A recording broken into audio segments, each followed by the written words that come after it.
Welcome back to Get Real with B. Hi, B. Nice to see you again. Today I have someone truly special to me, someone who I'm very grateful for. I've known him for how many years, sir? Well, 16 years. 16 years. 16 years. Please tell me a little bit about you, sir. What can I tell you about me? I'm a newly retired eye doctor Oh, yes. in Newton, Massachusetts. My office was just a mile down the road, and living my life now that I'm retired. Got back into my hobby of woodwork, and 41 years of being an eye doctor was fantastic. I loved my work. I loved my coworkers, my patients. I still see patients almost every day. Not professionally, at the grocery store, That is very or true. walking past on the sidewalk, etc. And it's always nice to see them. What first inspired you to become an eye doctor? My late father was an optometrist, and I would go to his office and see what he did, and it seemed very interesting. Vision is a wonderful thing, and being able to help people with their vision appealed. I liked the kind of work. It was science, it was art, psychology. It was a mixture of a whole range of things. I really liked it. One myth about eye health you wish everyone would stop believing. I wish they would stop believing that wearing their glasses makes their eyes worse. Or the reverse, not wearing them makes their eyes healthier.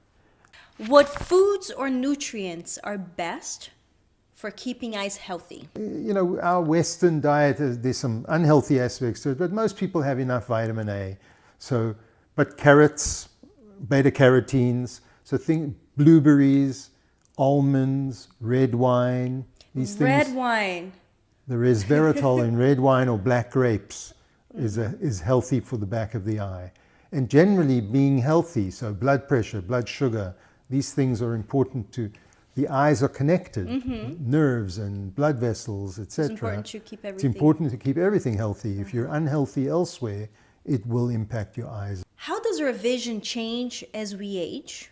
And what can we do to make it slower? Mostly family history, genetics play a big role in our developing eyes when we're young and growing.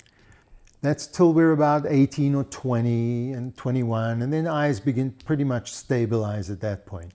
Early 40s, they start changing again, and it becomes more challenging to read up close. Reading in good light, not holding things too close, is very helpful to prevent additional myopia or nearsightedness. We don't really think there's anything we can do to prevent that. What exactly is LASIK and how does it work? A laser is used to reshape the front of the eye. And the breakthrough was that it's computer controlled and relatively safe and precise, so that creating a new front surface shape to the eye changes how the light focuses going into the eye, thereby pretty much doing away with the need for glasses or contact lenses till we get to the same thing as I said earlier, mid-40s, when near vision becomes a problem. That's still a problem after LASIK. How did you build a loyal patient base in your practice? And what is the advice for newly business owners? I spoilt my patients. We were there 6 days a week, long hours. We never turned anyone away. If somebody called with a problem, we had them in right away. We were very accessible. We were likable. I had wonderful staff, and we all worked as a team and made people very comfortable. And I think most of all, we were there. So people knew that they could rely on us. It wasn't difficult to get through to us on the phone. It wasn't difficult to make an appointment. We were always friendly, welcoming, and accessible.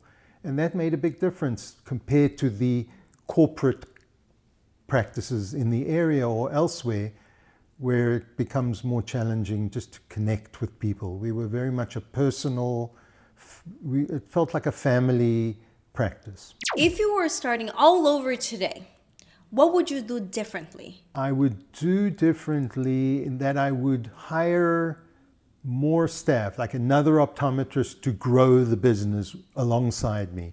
I always had this sense that I needed to do everything myself.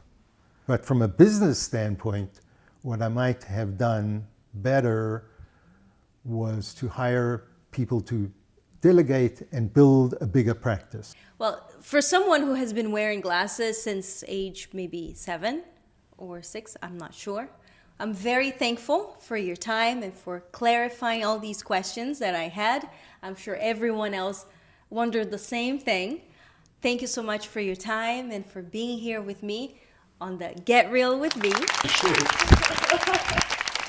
Still taping. Stop the taping.